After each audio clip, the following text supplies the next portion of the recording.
Fight! No Harry Potter era. This is Mortal Kombat. It should have been a disaster. Set aside that the film was basically dumped on streaming during the height of the pandemic, there's no tournament, there's a brand new main character, and a story that ignores the entire structure of the games. For some reason, Mortal Kombat broke every rule in adapting video games to the big screen, and yet somehow it worked. Because when you look at the behind-the-scenes choices being made, it's a miracle that this movie wasn't a huge failure. Hey! I'm the one you want. See that?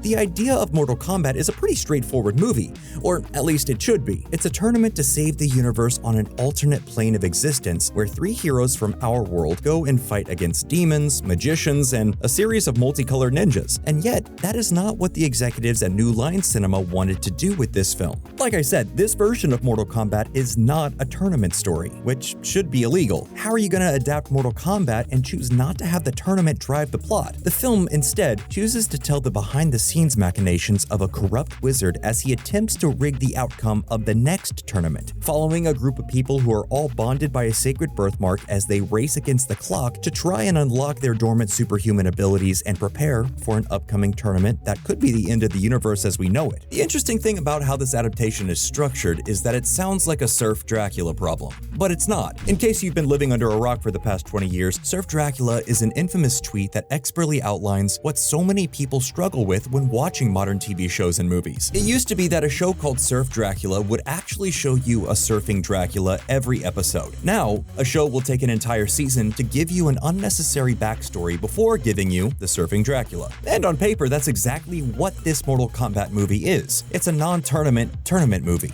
And yet, they make an entire meal out of getting the band together, pitting the characters against each other, and having some of the best knockdown, drag-out fights in recent memory. Nothing says badass like Sub-Zero catching Scorpion's chain arrow, and then it slowly bursts into flames while the iconic video game theme song starts to play. To make things even more confusing, the film stars a previously non-existent character, Cole Young. Look, Mortal Kombat has like 92 characters. Do you really need a new one to serve as this audience POV? That dragon logo you got, I dig that, man. It's unique. Where'd you get it from? It's as shocking as it is bizarre. Cole's character setup is almost so basic, it's offensive. A down-on-his-luck MMA fighter, Cole gets conscripted into the battle for the fate of the universe and joins forces with a team of other Earthrealm fighters, only to discover he has newfound abilities and a passion to defend our realm against the nefarious forces of Outworld. Who knows, maybe this pretty boy who looks more like a Calvin Klein model than a martial artist has what it takes. Probably not, but hey, maybe. Played by Louis Tan, Cole Young feels like the most boring of stand-in lead characters. His motivation is to protect his family, and his powers? He grows golden armadillo skin, which that just doesn't feel very Mortal Kombat. Cole just generally feels out of place where we could have had Johnny Cage, Liu Kang, or a number of characters take his place, and it would have worked just fine. This is the sort of out-of-touch decision-making that quickly kills the momentum of a big-budget adaptation. It's the same weird mistake the first Hellboy movie made by introducing Agent Myers, adding a previously unseen character that was clueless as to how the world worked, so our fan-favorite characters can actually have someone to naturally deliver exposition to. The downside of this choice, though, is that you have to spend valuable story space on a character no one really cares about. This whole idea sounds like something that would send any longtime Mortal Kombat fan into seizures of displeasure. From its inception, this series of games never provides a tangible explanation for why characters can shoot lasers out of their eyes, fireballs out of their fists, or transform into massive dragons. It's just accepted. It's video game logic. That's just what happens. However, this adaptation, they set out to answer a question that no one was asking. They were trying to fix a flaw in the universe everyone was basically accepting of, but things are different in the movie world. And the answer they came up with was arcana. Basically something we all have within us, like a mixture of the Harry Potter idea of how magic works or how George Lucas attempted to explain the Force. The Force is everywhere. It resides within all living beings.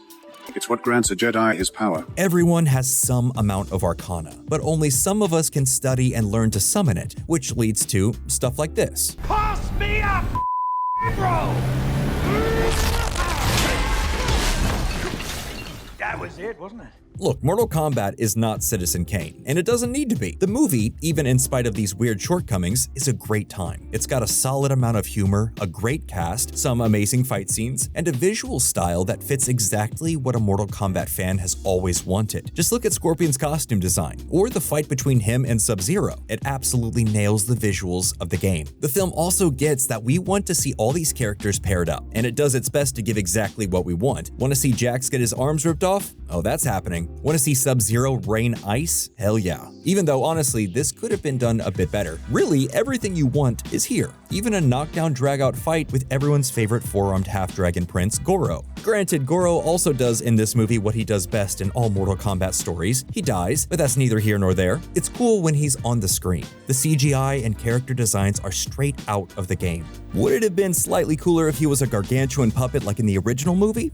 Yeah, maybe, but this is still a super rad version of the character. Ultimately, Mortal Kombat suffers from a lot of the problems that many modern video game adaptations suffer from. Too many characters, not enough for them to do, goofy world building, and at times, underbaked plot. But you know what it gets right? The scope, tone, and scale of what a Mortal Kombat movie should be. It also takes the right parts of the story seriously while letting the rest of the film be over the top. An opening sequence set in feudal Japan telling Scorpion's tragic origin, that was fantastic, and exactly the type of idea you'd hope a Mortal Kombat movie would bring to the table. In lesser hands, this would be a prototypical Surf Dracula. We spend a whole movie in Edo period Japan learning about and sympathizing with Scorpion, but they did it. They have you just enough to understand the character, and then they move to contemporary times, but here's where we get into some murky waters. All of these ideas would seem to set this movie off on the wrong foot. It should be doomed to be a laughingstock of video game adaptations right along with the rock version of Doom and the original Super Mario Bros. Movie, and yet it's not. This movie rules, but how did these creators thread that needle? How did they find a way to make all these competing ideas work? Well, to answer that, let's rewind back to the early days of pre-production. The film was basically trapped in development hell for many years. Usually this is a huge red flag, but sometimes it just means things need a proper amount of time to be fully thought through. From a failed attempt in 2010 to another version that would have seen Robin Shao return as the wizened old Liu Kang, the prospect of getting a new Mortal Kombat movie off the ground started to seem like an impossibility. But thankfully, things eventually came together, even if it did take the better part of 20 years in between installments. The film's director, Simon McQuoid, was initially pretty skeptical about the prospect of making all this work. When he was first approached to direct the film, he actually turned it down. He thought the franchise had run its course, and the idea of making a new movie just wasn't something that would ever get off the ground. However, he reconsidered after reading a draft of Greg Russo's script back in 2016. He really responded to the character work, the world building, and the potential to make a truly unique blend of a martial arts epic and a globe-trotting action thriller. He saw exactly what Russo was trying to do: elevate the source material and bring the tone established in the video games to movie theaters everywhere. But it wouldn't just be the story that needed to be workshopped. There was also this little problem of the fact that after the film was shot, a global pandemic shut down theaters across the globe, and Warner Brothers made a decision that at the time no one thought was possible: release its entire slate directly to its new streaming platform, HBO Max. How would Mortal Kombat hold up for home release? What would this mean for the limited theaters that could play the film? Would the hard-fought creative battles have been all for nothing? Well, when it was theatrically released on April 23rd, 2021, it actually did very well. Bolstered by positive word of mouth from the streaming release, it pulled in close to $85 million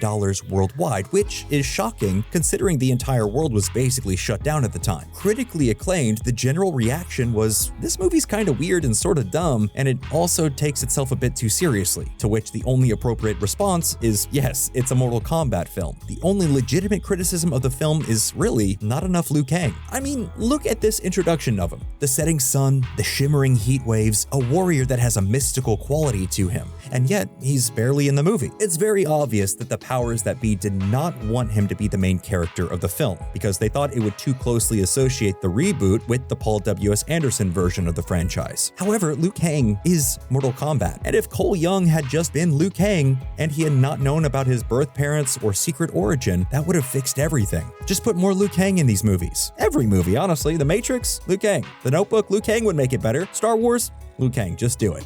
Just do do it! Mortal Kombat, like most video game adaptations, has the distinct problem of attempting to please a fan base that wants a very specific thing, while also trying to widen the fan base to non-fans. We used to live in a world where whenever a comic or a video game got turned into a movie, the movie existed in a way that it felt like it was almost ashamed of the source material. Like, how many times have you seen a movie where the characters in the film literally make fun of the original medium? Like Cyclops asking Logan if he would have preferred yellow spandex in the original X-Men film. That type of self-consciousness and emotional frailty used to be everywhere when it came to adaptations, to the point that it made some okay films, but very bad adaptations. Today, we have almost the opposite problem. Movies that are just so desperate to show you Easter eggs and references that they drown the characters and story. But this is actually the true strength of this movie. It's not the story, the tone, or the vibe. It's the balancing of different requirements. We get it, most of the people that are going to attend a Mortal Kombat movie have specific expectations. They want to see Scorpion yell, "Get over here!" and Sub-Zero shatter someone into a million icicles. That's just the cost of doing business. However, can a compelling story be woven throughout that obstacle course of corporate tentpoles and fan expectations? Can you find a way to breathe real humanity into these decades-old characters? Therein lies the question for all of these types of films. They're so expensive to make, and original stories don't get the budgets that they used to. So weighing the scales of justice is just what has to happen in order to get a green light. And honestly, that's so existentially bleak. The fact that in the 90s, the Mortal Kombat movie was a fun outlier, and now the current one is the bellwether for the whole industry. That doesn't say anything good about the state of the film industry. But you know what's worse? The fact that they actually succeeded. Mortal Kombat gave the fans what they wanted, made a really fun movie, and lived to fight another day. Not every contemporary video game movie is so lucky. Look at the most recent Super Mario Galaxy movie. Is that a movie? Or is it the first act of a movie, and then 2 acts of clip shows speedrunning every possible reference, callback, and homage that longtime Mario fans could want? It almost makes you wonder if Illumination is literally trying to use as many pieces of Nintendo IP as possible to lay claim to them moving forward. If they throw Star Fox into a movie for 5 seconds, does that mean they have the right of first refusal? That movie is so overstuffed and cynically produced that it feels like that's gotta be the only possible explanation for why the whole 2-hour runtime feels like someone jingling keys in your face. We used to have a real problem with video game movies that they wanted to be anything but video games. They were ashamed of anything bright, unique, or too reminiscent of the source material. Now, we have the reverse issue. We have video game movies that are being produced by video game companies as commercials for their upcoming slate of new releases. Will there be a product placement in the 3rd season of Last of Us where the characters are playing the new Last of Us game? At this point, it's anyone's guess. 2021's Mortal Kombat is neither of these two ideals. It's a movie that, despite making some truly insane choices, managed to produce a film that replicated the feeling of playing the games without being completely devoted to them. It feels tonally exactly like what you'd want from something like this, while also being its own thing. That's the key in this conversation. You want a video game adaptation to be exactly that, an adaptation. Not a port, not an extrapolation, an adaptation. Changes need to be made to fit the medium at hand, but the core thematics of the game need to be preserved. And you know what? In Mortal Kombat, there's people, and they sure as fight.